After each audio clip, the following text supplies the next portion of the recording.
Isang mapagpalang araw sa ating lahat mga kapatid. Ako muli si Adrian Bernales ng Batch 3 at ito ang aking daily devotion. At ngayong araw ay pag-uusapan natin ay kung anong solusyon ng Diyos o depravity. At ang Bible verse natin ngayong araw ay 1 Corinthians chapter 2 verse 14. Ang nilalaman natin Bible verse ngayon ay, "But the natural man receiveth not the things of the Spirit of God, for they are foolishness unto him. Neither can he know them because they are spiritually discerned." Bago tayo magsimula ay, ano nga bang depravity? Ang depravity ay ang kasalanan na nagdudulot ng katiwalian sa bawat bahagi ng ating pagkatao mula sa ating isip, puso at sa ating kagustuhan. Hindi ito nangungulugan na ang tao ay kasing sama ng maaari niyang maging, pero ibig sabihin nito na wala tayong kakayahan hanapin ng Diyos sa sarili nating lakas. Tanging ang biyaya ng Diyos lamang ang makapagligtas sa atin mula sa ating kasalanan. At para naman sa teachings natin ngayong araw ay unang-una, sin affects every aspect of human nature. Makikita natin na mula pa sa simula, ang kasalanan ay sumira sa buong katauhan mula sa unang tao na si Adan, nahulog sa kasalanan ng mga tao. At sinasabi sa Romans chapter 3 verse 23, sinasabi na, "For all have sinned and come short of the glory of God."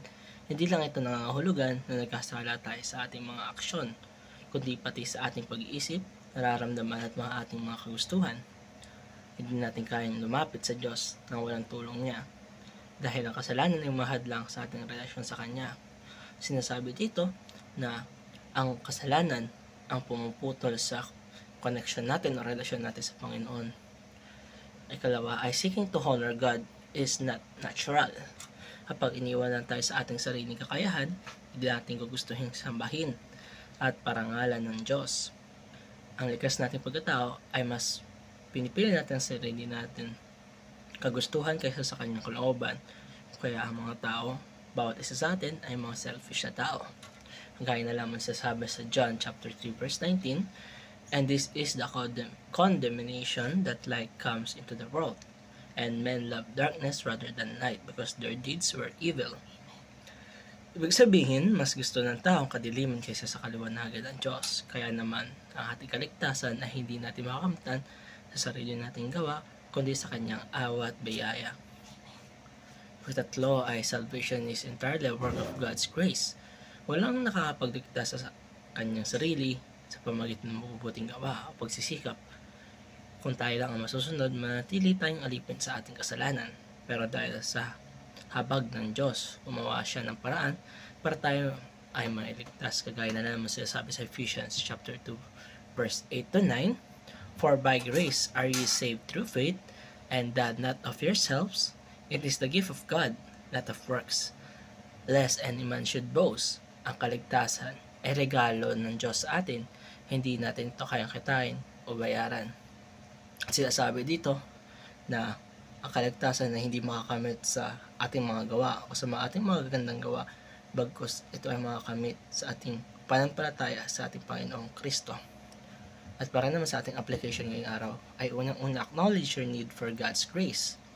Dapat natin tanggapin na hindi natin kayang iligtas ang ating sarili.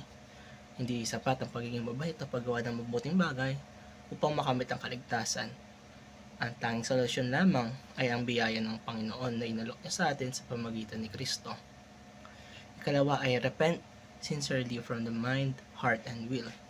Ang tunay na pagsisisi ay hindi lang nasa bibig, kundi dapat nagmumula sa ating isip, puso, at sa ating mga kagustuhan.